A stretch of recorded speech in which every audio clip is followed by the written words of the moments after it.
did this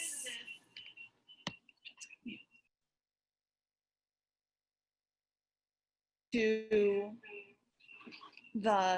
so hold on.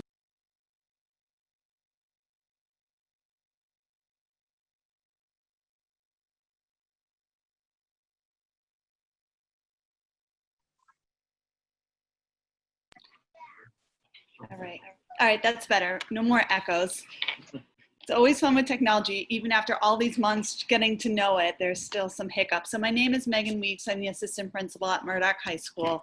And myself and our team worked together to put together a hybrid model proposal. We submitted this to school committee this past Thursday, but I wanted to be sure that we shared it with all of you before we started our question and answer forum.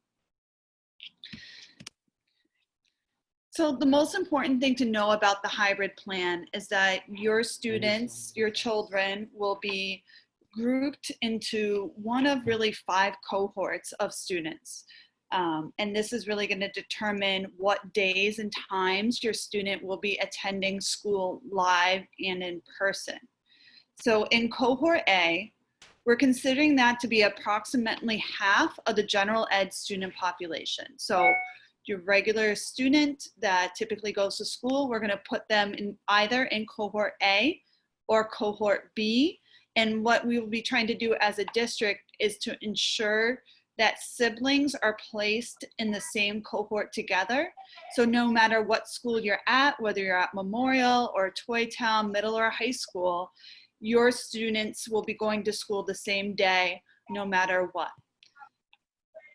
After we get through cohorts A and B, we're then going to be focusing on cohort C. In cohort C1, those will be our students in the all room, our students with intensive needs that really need to be in school all day. In cohort C2, we're going to be placing our students that need some additional or specialized help on a consistent basis. Those will be kind of our inclusion special education students, any EL special education students, or students that are just identified needing a little more help in order to get them the education that they need and deserve. As a district, as indicated by the state of Massachusetts, we are allowed to have cohort D, which is a remote learning parallel track. So for parents out there, if you are uncomfortable for whatever reason, sending your child to school this year, so whether you have health issues in your own home or it just makes you uneasy to send your child to physical school this year, we do have a plan where you can opt out of sending your child to school and have them be fully remote from day 1. So those are the groupings that we have for all students in our district. And for parents who have children at multiple grade levels, let's say you have a middle schooler with high anxiety and you want to keep that child home, you can put them in cohort D, but maybe you have an elementary student that loves coming to school, they can still come to school in cohort A or B. So you don't need to make one decision for your family. You can choose what works best for you and what works best for each of your students within our district. This chart that we're sharing with you now kind of shows you when these students will be coming to school, okay? So again, all day in school are all room students. That's our cohort C1. They will be in school Monday, Tuesday, Thursday, and Friday. During the AM, which is your typical half-day schedule, so think about the schedule you guys typically keep for a half day of school. On Mondays and Tuesdays, cohort A will be in school along with that C2 group, which are our inclusion students, special ed students, our English language learner students, and any other students that have specific needs. Thursdays and Fridays, cohort B will physically be in school for that half day. At the half day mark, the children will be taking their lunches home. So it'll be a grab and go lunch to take home. There will be breakfast served within the classrooms, K through 12, during the half day schedule, but their lunches will be taken home with them. Whether you guys are picking them up or they're taking the bus, the lunches will be taken home we will not be using the cafeterias to serve food. In the PM, there will be remote synchronous learning. And what that means is that there will be live learning for your student with their classroom teacher. The teacher will be presenting a lesson, but your student will be home in order to receive that lesson. So on Mondays and Tuesdays, when cohort A is in school, in the afternoon, cohort B will have their live learning at home. Thursdays and Fridays, while cohort B is in school, cohort A will have their live learning in the afternoon. During the rest of this time, cohort A on Mondays and Tuesdays, after they finish their half day, grab their lunch and go home, they'll be spending their afternoons on independent work. So whether that's a project based on what they learned in school that morning, an extension of their learning, or just some practice to take home, they will be expected to be doing work at home in the afternoon. The same with cohort B on Thursdays and Fridays. And again, we have that cohort D. Those are the students that have opted out to coming to school at all, and all of their work will be fully remote.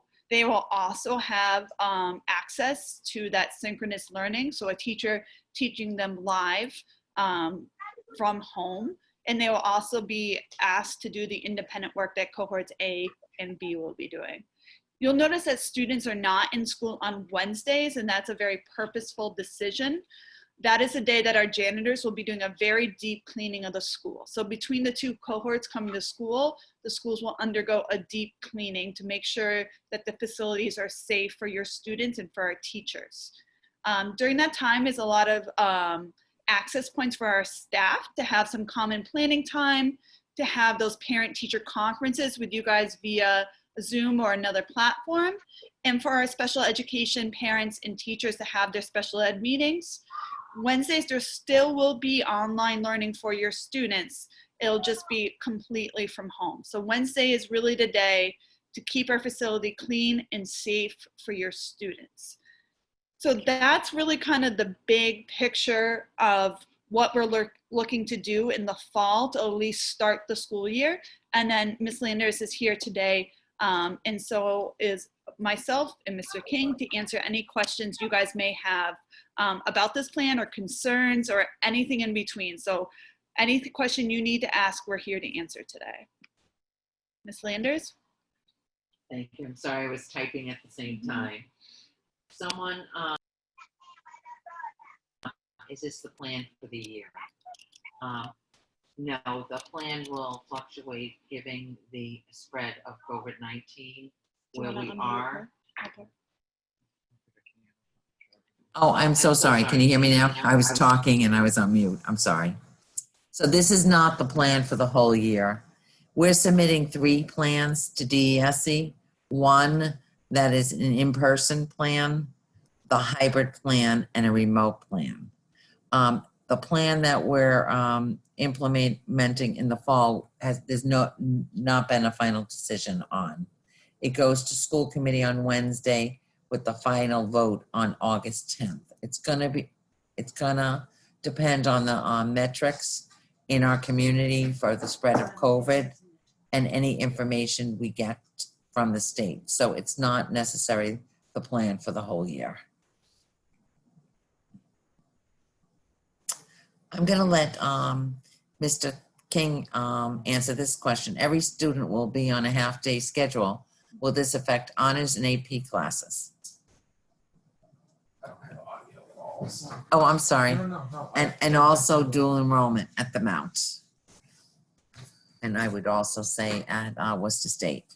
Yeah, so it will not directly affect honors or AP. We might combine some classes and have teachers differentiate accordingly, but we will still have those tracks, honors and AP. In terms of the dual enrollment, that is actually set up and we're kind of ready to go. In fact, Worcester State has agreed to adhere to whatever our type of schedule is. So in other words, if on a particular night, something happens and we have to go fully remote for some reason because of a scare, then Worcester State's professors would do the same. So they're going to follow our schedule in terms of how we're going to school as opposed to vice versa. So right now we have a number of students registered in that and looking for probably a few more. So I hope that answers your question. I'm going to go back. Thank you, Mr. King. There was a question about speech. Students that receive speech services, they will, the speech therapist will try to provide that service during the time that the child is in school. Also, this is a great question by Laura about the 180 days. The commissioner right now is working with the Mass Teachers Association and the AFT and the BTU, the Boston Teachers Association, and they're looking at reducing the number of, and superintendents, reducing the number of days required in school. Nothing has been determined yet at the state level, but they're looking at 5 less days the last time the commissioner presented to the superintendents. So that would make it a 175 requirement. But the last I heard, there is conversation about around making school a 170-day requirement due to all the training that needs to be done in the fall, and also so that our students, if they do come back in a hybrid or a full model, would have time to adjust to that. There'll be a lot of changes for the students. So there is talk about reducing the required days for our students. Polly can sing the Yellow Brick Road. There's a question about the alt, the academy students. They will be also split into cohorts, so all the students are not in school at the same time. The other thing I want to bring up is pre-K. Anyone that has a child going to pre-K, there is a phone poll going out in the next couple of days to see if you're going to send your student in the fall. It's a brief 2-question. Are you sending your child to pre-K?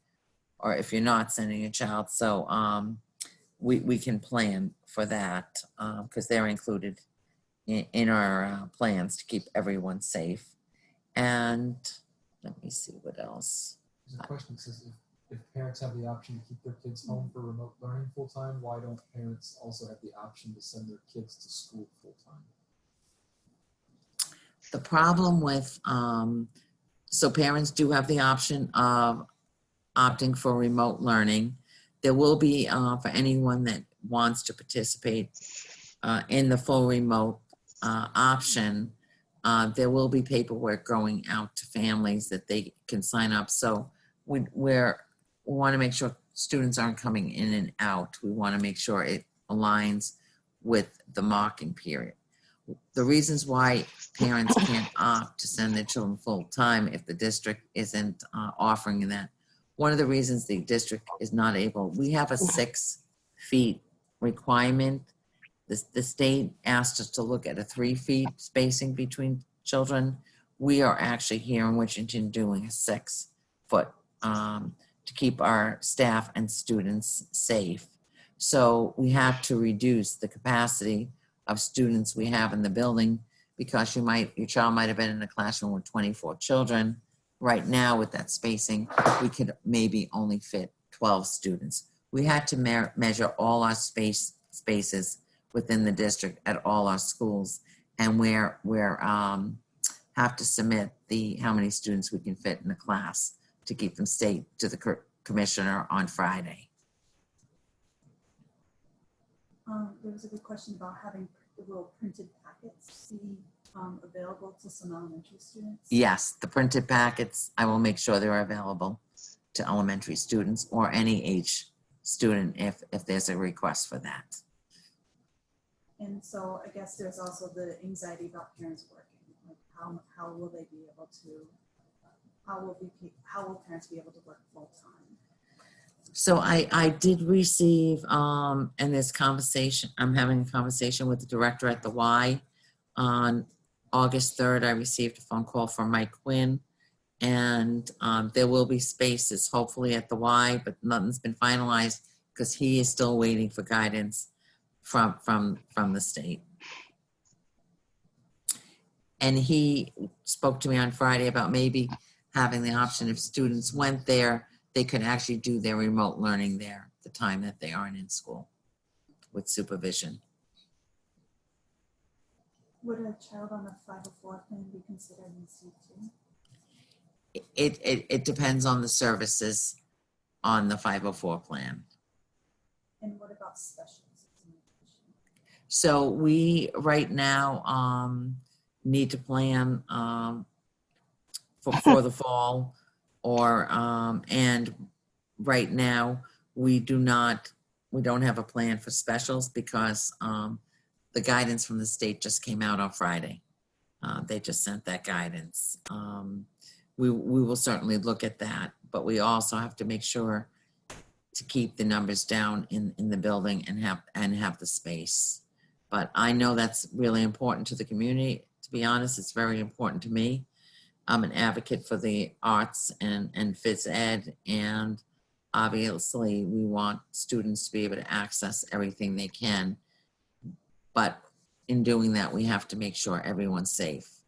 What about the testing needed for IEPs and students? Suzanne Michelle is working on that, I know, for the testing, so that there is a way to do it.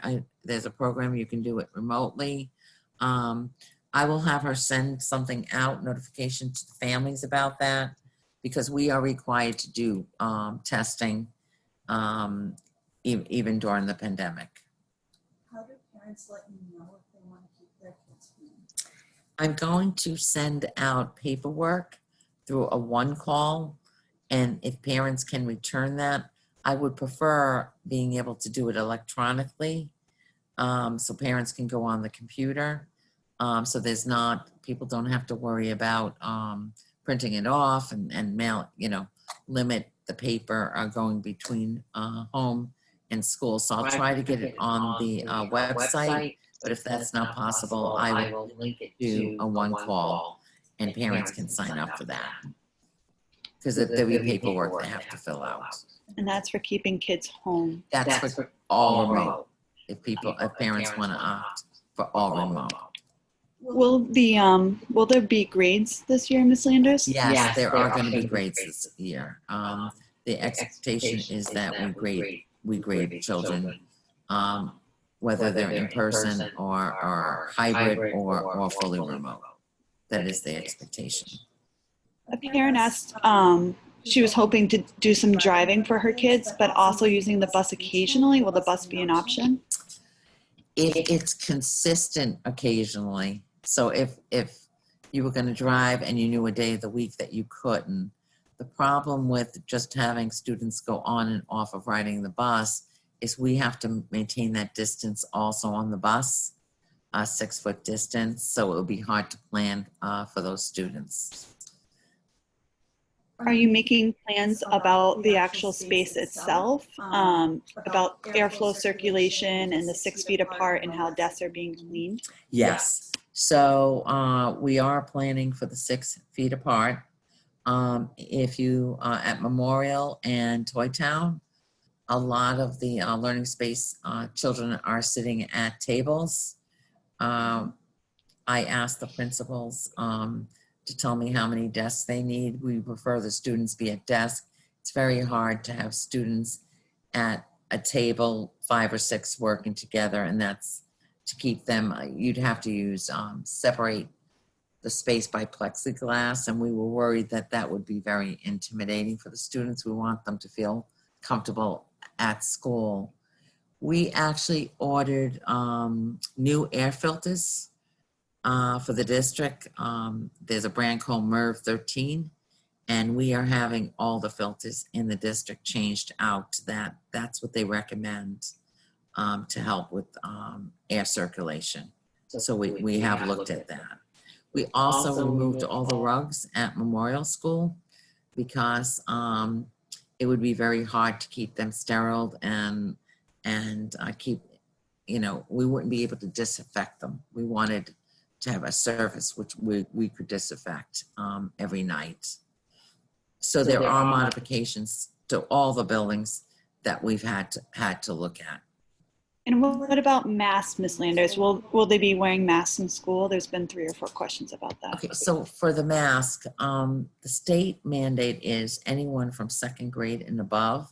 The district has made the leadership team has made the decision that we're gonna have all the children wear masks to protect everyone. Yeah, that's not gonna There work. are times that you go outside, there'll be mask breaks built into the day for the students. It'd be very hard for them to be in a mask for the half days that they are here. So there will be breaks built in, but we are going with the for all children that attend school. I know that they also need to wear the mask on the bus. That's actually a state mandate. Will the elementary students be given a Chromebook? Yes, everyone will be given a Chromebook. We ordered them for the younger children because we felt that most of K and up, we're starting to use them. So we have enough ordered for everyone. We also, in special cases, ordered touchpads for iPads, but there's a Chromebook with a touch to help students that need that assistance. So we do have that all ordered for the children. Do you know when you're gonna really know about when school will be starting? Is there like a deadline that parents can know? So we have to submit our final plans to DESE on August 10th. There is a lot happening at the state level across in Mass and across the country about how to keep everyone safe. So we get new guidance every day, which can be very frustrating for the parent community, and to be honest, very frustrating for the school. So I'm hoping soon after that. But we're really going along the timeline that the state has. And what about students that may have like an out-of-district placement? How will parents get information about what's going on with their out-of-district school? So your out-of-district placement should be contacting you directly. It is the expectation that the children would be able to go back there. I have been following it. So we have students attending out-of-district placements this summer as part of their summer program, half-time. Other collaboratives haven't started with having the children attend school, but your notification should come from that outside placement. If you do not hear from the outside placement, please contact Suzanne, Michelle, or myself so we can follow up for you. Do you have, Ms. Landers, any updates with staffing? Apparent that a lot of classes that her senior has taken, the teachers were laid off due to budget constraints. So I'm working on, I've been asked to work on 2 draft budgets of what we need for the fall to open. And I have to submit them to town hall.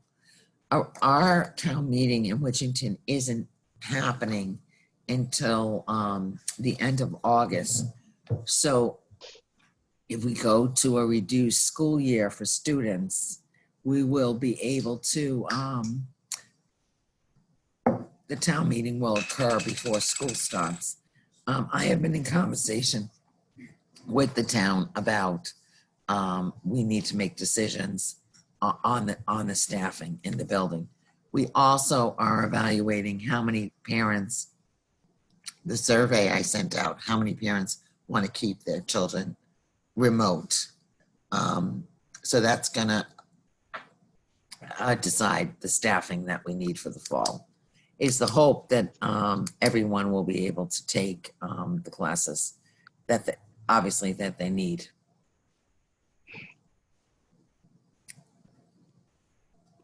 And do we know what's going to happen if somebody tests positive? Is there a process in place? Do we go back to remote?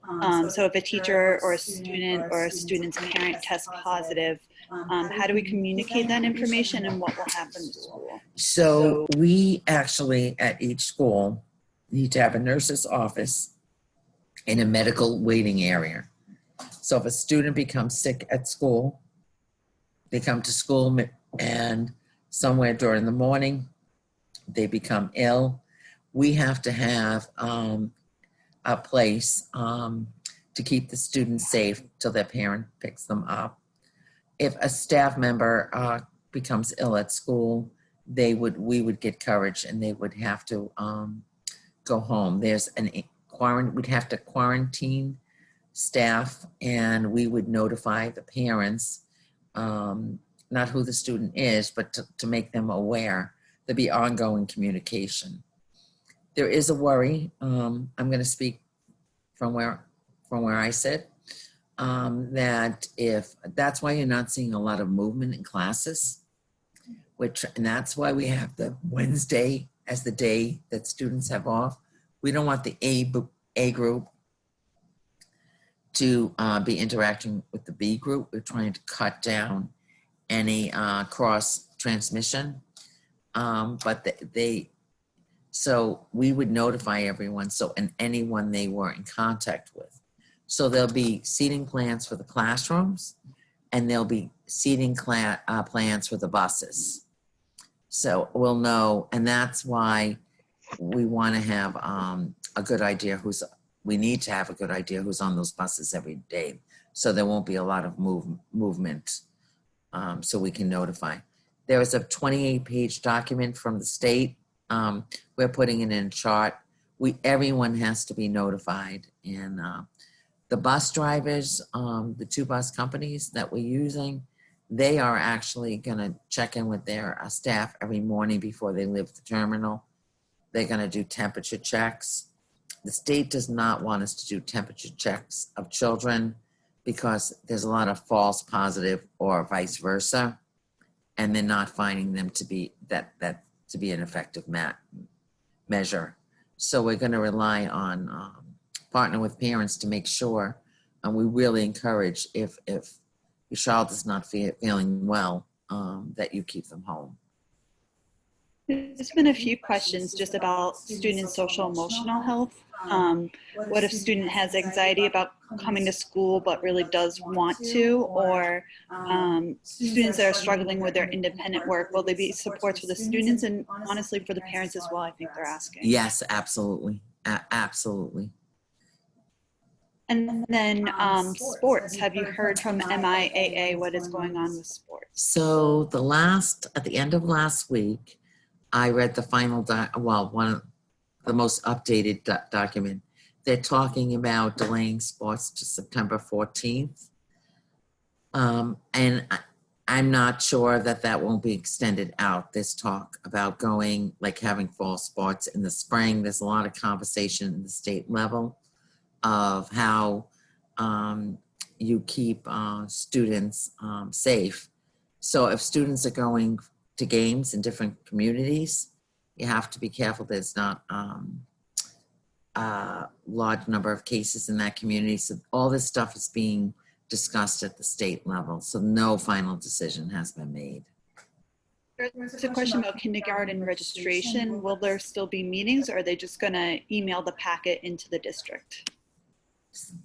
Michelle, can I can speak have to you that. answer that? Yeah, This is I can Michelle absolutely speak. So, Adder. hi everyone.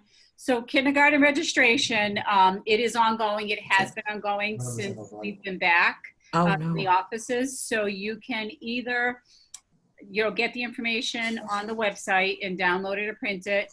You can drop it off. We have a drop-off box at the window, and the secretary is there to answer any questions you have.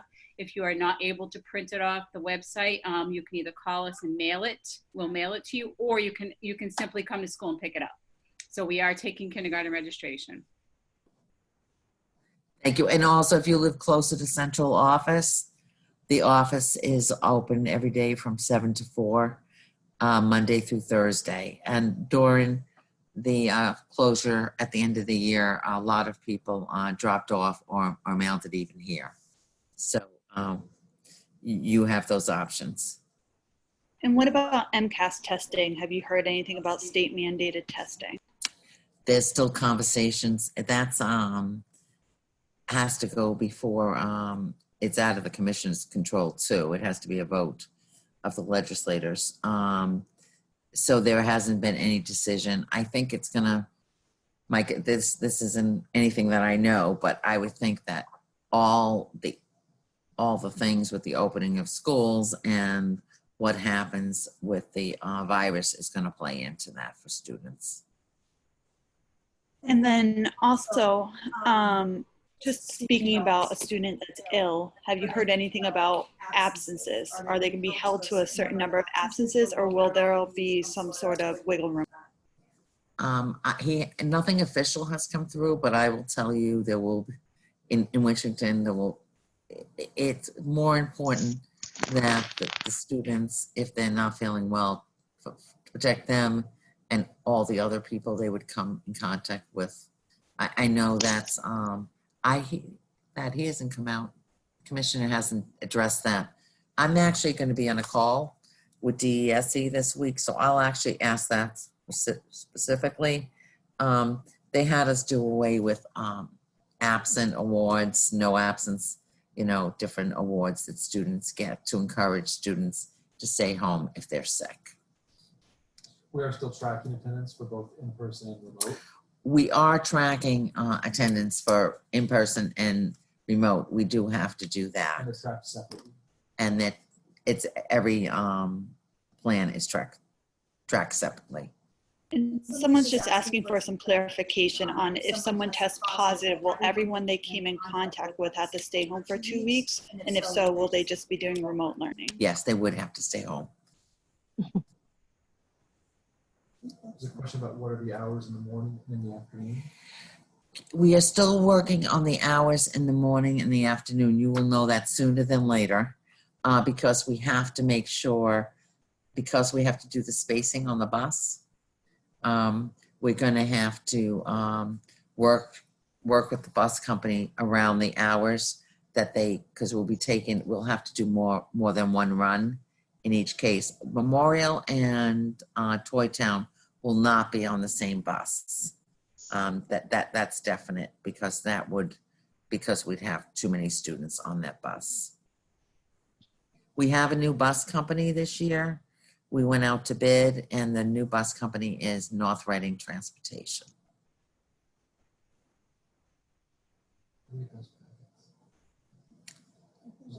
There's a lot of questions about if folks are going to get paper packets, if their students don't learn well remotely or on computers, can they get packets for all their work? Yes, they can get packets. Students can get packets for their work. I will coordinate that.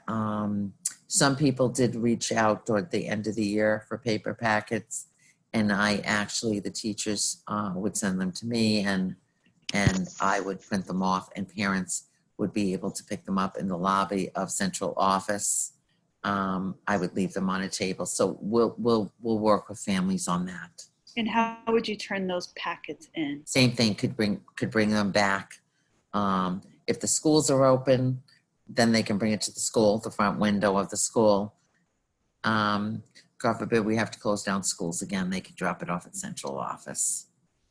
There was a question that you kind of got close to but didn't quite answer. There's a question about if somebody's student thinks they came in contact with COVID outside of school, are parents required to report that? Yes, that I would encourage people to notify the school nurse right away. If a student is in contact with anyone that tests positive, to call the school and let the school know that. I believe it doesn't show up for 4 or 5 days, but we would want to know that right away to keep our students and staffs safe. And again, parents still asking about children that might struggle behaviorally and they can't get them to do the homework done. What can we do to help support them? So the school would be able to provide supports around that remotely or in person if the student is in that morning program that day. But we can certainly provide supports around that. We have to make sure we have a lot of emotional and social support for students. This is a very, as you know, difficult time. You know, children been out of school a long time. We're going to have children that don't want to come to school. It's going to be scary, especially for the younger children. I've talked to some high school students. They're nervous too. Students are going to be worried about the whole COVID-19 virus, about their grandparents. So that's one of the things we have to focus on. And also for our staff who have children at home and for their own health and their children and their relatives. So that will be a big focus. It's going to be a transition period for students if they come back, to be able to, especially the younger children. They're not going to really fully understand what's going on and be nervous, and everyone's going to be wearing masks, and it's going to be so social emotion is and also behavioral sports are going to be needed throughout the district.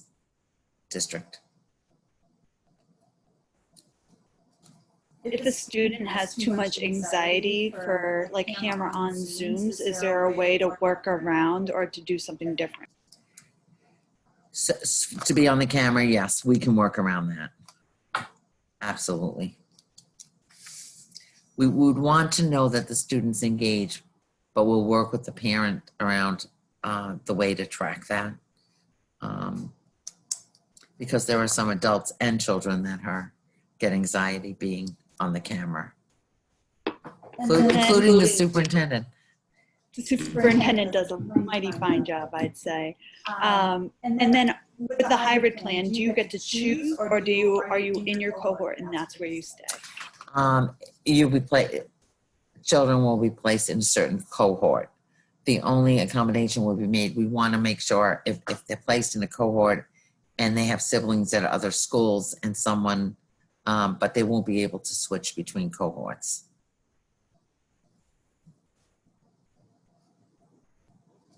When they're doing their independent work, Ms. Landers, how will they get their questions answered about their problem or their work? When will teachers be available? How often will they be available to answer those questions? So they would be able to get the answers that if they're attending school the next day, or they could ask during the synchronized learning time. They can also email their teacher, communicate with the school at any time that they need assistance. They would be able to reach out. There was also during the school closure in March till the end of the year, some of the parents of the younger children didn't have the passwords, and a lot of times when the children went to school, their teachers would sign them in. We're going to make sure that you have the contact information and help parents get that information ahead of time so there's not a delay. But also we'll have a list of people that your child or you can contact for questions, academic or technical questions. So the assistance will be there.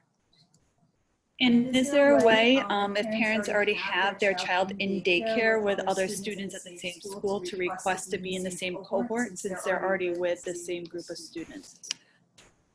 I will say, in absence of talking to the rest of the leadership team, reach out to me and make me aware of that situation. And if possible, we can look at that. It might be hard to take everyone's request. That's why I was being cautious about that. What about school supplies? Are parents going to have to buy anything for this year, or is the Chromebook going to be enough? So I know on people have told me on Facebook. I'm not on Facebook, but the people are asking. Parents are asking about school supplies. We don't have lists out. If anyone wanted to prepare for school, it would be what you normally would send your child back with. But I will also tell you that we're going to have supplies for the children also. And we're also looking at providing supplies for at home. So if your child needs manipulatives for math, special tools that they'll need to use when they're remote learning, we are going to, we're putting together a list and we will provide parents with that. Dice and different whiteboards so that they can do language arts and things for older students also. So I'll ask the leadership team to put together a general list for people, but we are cognizant of the fact that we are also going to have supplies at school for children because children can't be sharing supplies. And now, with this remote learning, will it be during typical school hours? I think this question comes from like a lot of high school students who may work. What accommodations will be made if typical school hours cannot be held for the family? So I will have Mr. King answer that question, the high school principal. High school students who work, if they can't attend the Zooms, how will we accommodate that? Sorry, I gotta go on mute. He's unmuting himself. Sorry, so high school students that work, the new expectation that just came out from the commissioner on I think Friday or over the weekend is that fully remote students are expected to be, in their learning all day. So we want to keep the year as normal as possible. So as opposed to the way it worked in the spring where students were working and we were holding classes at different times, it will be a little more formalized now in the fall, where we will expect students to be in classes, if you will, remotely during the day or whenever the appropriate times are. So, the spring, the commissioner had actually sort of looked the other way, if you will, relative to student work schedules and working during the day, which is actually not acceptable in the state of Massachusetts. So they'll be back to limited work hours during the school year, just like they would have been any other time. So they will be expected to be, quote unquote, in school during the school day. So the overall expectations with remote learning are going to look different than they did in the spring. There'll be a certain amount of time dedicated to each subject classes. So just to follow up with Mr. King's statement. And now, are there going to be teachers hired to be fully remote, or will that responsibility be shared by classroom teachers? We are still working that out with the Teachers Association. But once a decision has been made, I'll let the community know that.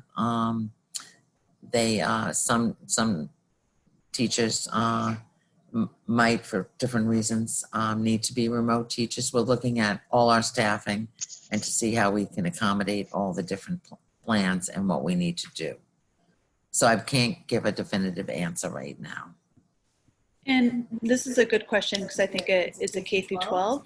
So it's about a first grader, but will backpacks be allowed in the elementaries? And then I guess looking up, are there lockers? How will students be storing their stuff?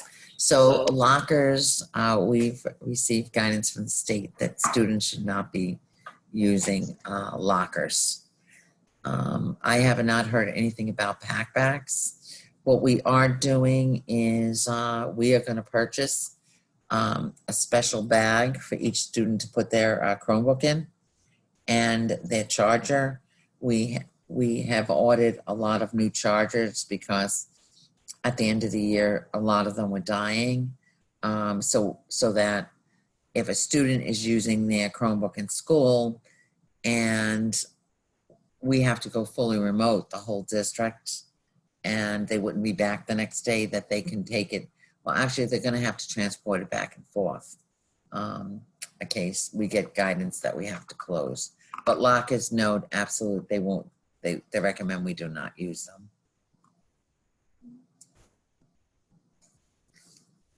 Let's see. Will remote learning focus only on core classes, reading, writing, math, science, and social studies, or will students and families have to contend with electives? There hasn't been a final decision made on that. It will depend on how we set up. We're still working on the minutes for the remote learning.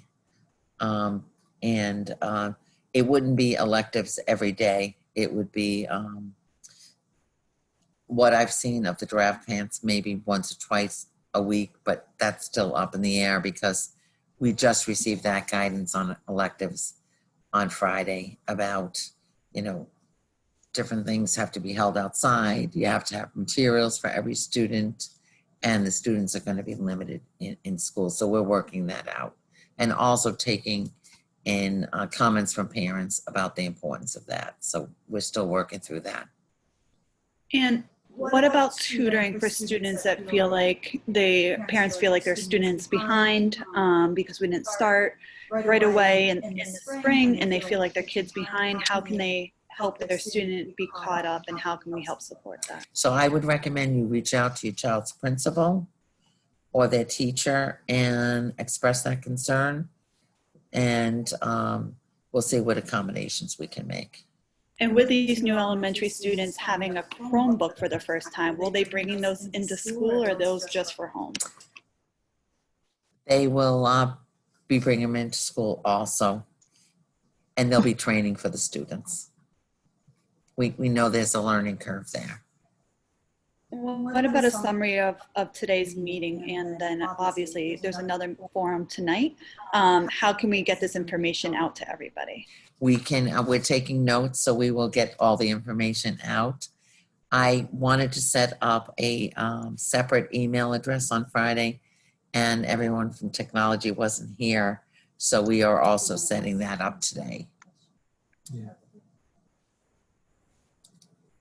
And actually, this meeting is also being recorded. So we can put that on the website for people. And the parent forum is taking place tonight. And I can post that one also, because people might have different questions at each forum. And then for these Chromebooks, will they be circulated to the students, or does someone need to make a request for that? No, every student will have one. You don't have to make a special request for them. We have a latecomer. So Ms. Santos, I'm happy to, I can share with the screen again. If anyone was here late, let me just give you one more look at the hybrid plan. Let's see. Go back. Main plans, technology. All right, backwards. So for Ms. Santos and anybody else who came in late, this is kind of where we're at with the hybrid plan right now. Cohort C1 are our all-room students. They'll be in school all day, Monday, Tuesday, Thursday, Friday. In the AM in person, so that's your half-day schedule. Cohort A would be in Monday and Tuesday. Cohort A are regular ed students. This is also K through 12. Thursday and Friday, Cohort B, which is the other half of our regular ed students, would be in. Cohort C2 are our inclusion students. They would also be in 4 days a week. At dismissal time, students will be taking their lunches home with them. In the afternoons, there's going to be remote synchronous learning for Cohort B during Mondays and Tuesdays. The reverse on Thursdays and Fridays. So synchronous means live and in person. They'll be getting live and in person instruction on the days they're not physically in school.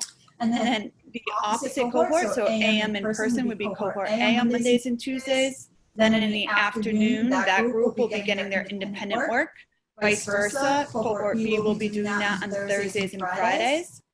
Cohort D are the students that parents have decided to opt out. They want their child home. They do not want to send their children to school this current school year. They will be getting a fully remote synchronous and independent education. And Ms. Landers will be submitting paperwork via email, or if you need a paper copy, to you guys within the next couple weeks, where you'll be able to fill that out and let us know that your student will not be coming to school this year.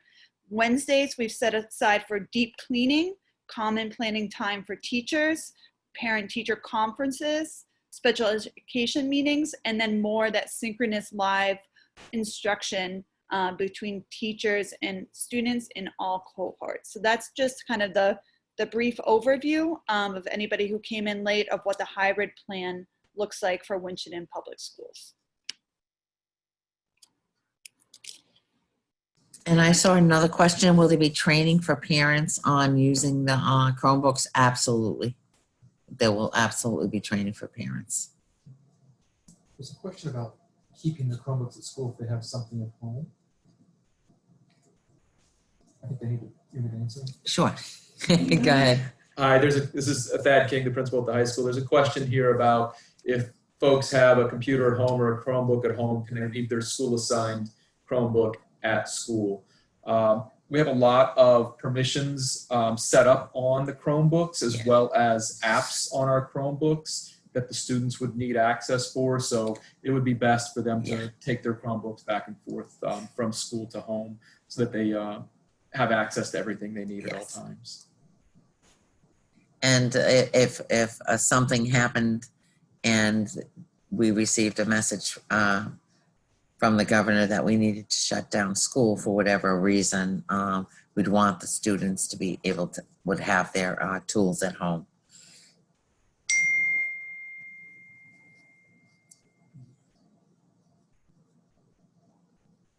Is there a deadline where you need to know if a student needs a bus? When do you need to know?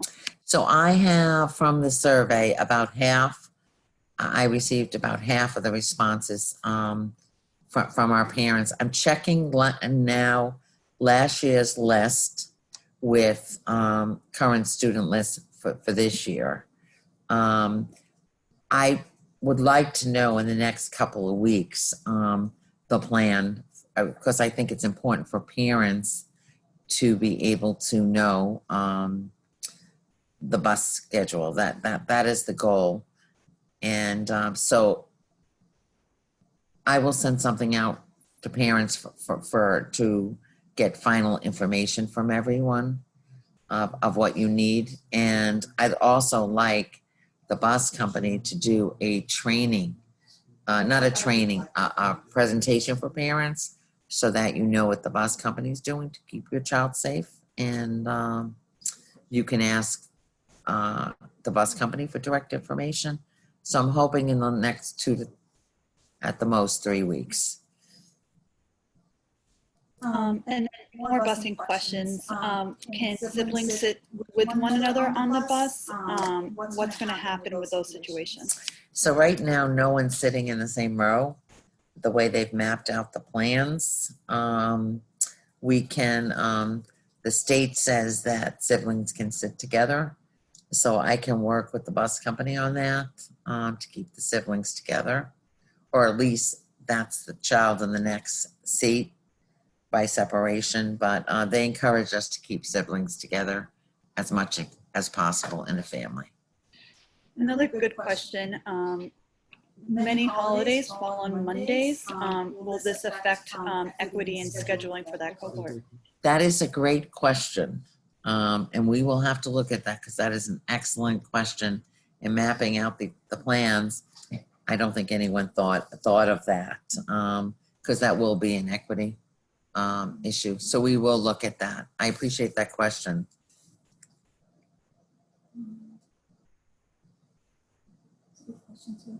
Another really nice question. How much time will be allotted between morning classes in school until they get home, and when afternoon synchronous remote learning will begin? I'm going to have you, because you have the numbers. So that morning session really is like, for the high school would be like a 7:30 to 11:30. Obviously, we would allow for students to get home, to drop their things, see their families. We're trying to stick to the typical school day. So for the high school, the school day would end around 2. So they approximately, you need to hammer out those details, say 12:15, 12:20 to 2 o'clock in the afternoon. There'll be a break at the elementary because we have to allot enough time for the children to get home and eat. So the last I looked at the schedule, like 1:30 until the end of the day, closer to 1:30. We hesitated putting out the definite time schedule because we have to get final clearance from the bus company that they can transport the children within that time frame. Why did we choose half day, Ms. Landers? I'm going to let you address that. Part of the reason we're choosing the half-day schedule, one was equity, two was to reduce the amount of time that students are physically in the building with one another. We have to make accommodations for things like the bathrooms, for the nurse, for passing between classes, for the cafeteria. There was no real way to make the cafeteria safe. And as Ms. Landers keeps saying, this health and safety of your student is our primary concern and will continue to be our primary concern. We felt that with this particular hybrid model, we'd be able to offer some of that really important face-to-face connection. Some of the other hybrid models out there had like your student in for a full week and then had them home for a full week. We felt that it was more important to have more direct contact with your teacher on a regular basis. And so by having the half-day schedule, you're going to be able to see your teacher each and every week for a very nice chunk of time rather than not see them all at all for a full week. And that's how we came to that decision in the end. And we didn't have like morning and afternoon sessions because of transmission. A different group of children. We were looking at how we can reduce any transmission by keeping groups the same. Wednesdays, I just wanted to bring something I'm looking into. Obviously, students would still receive meals on Wednesdays.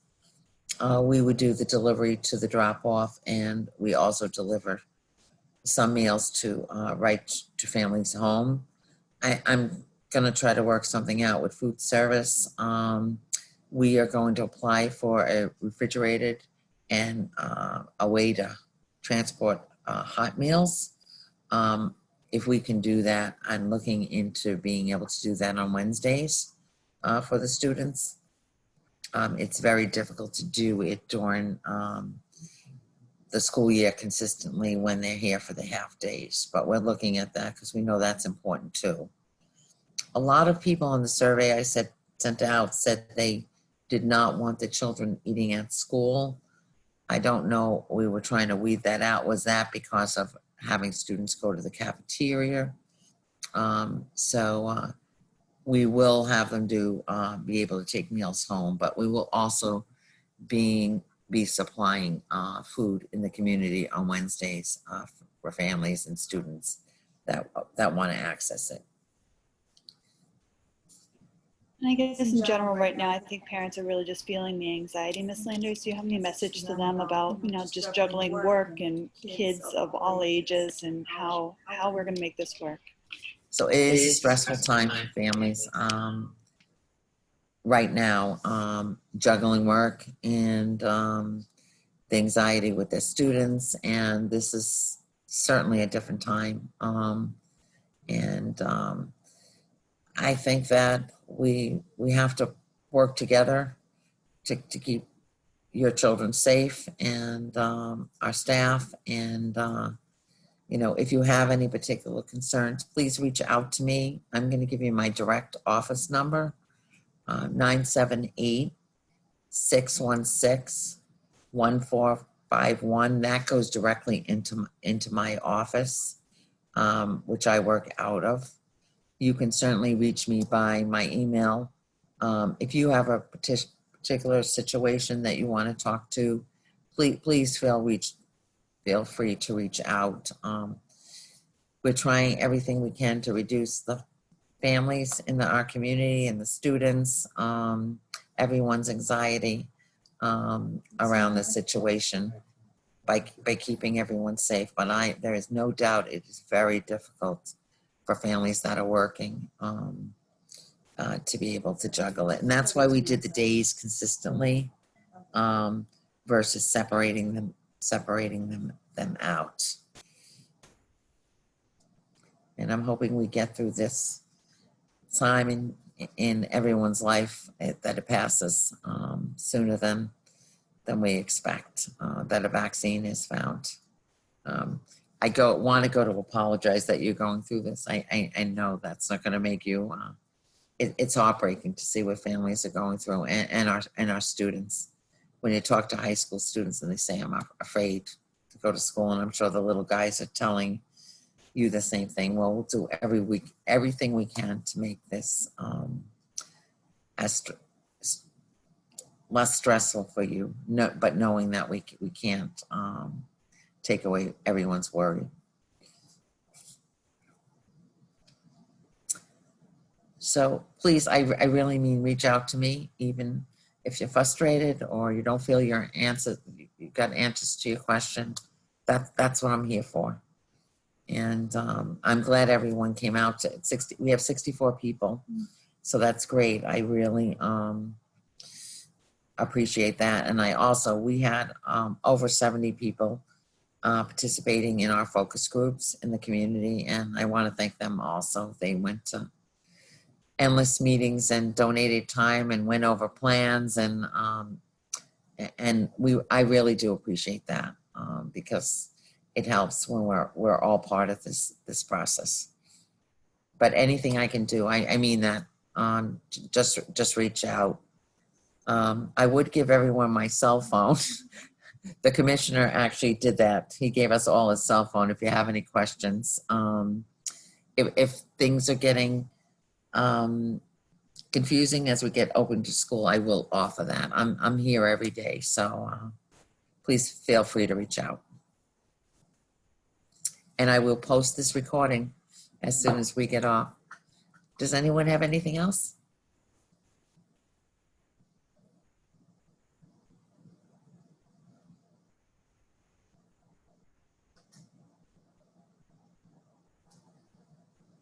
Thank you, everyone. Have a great day.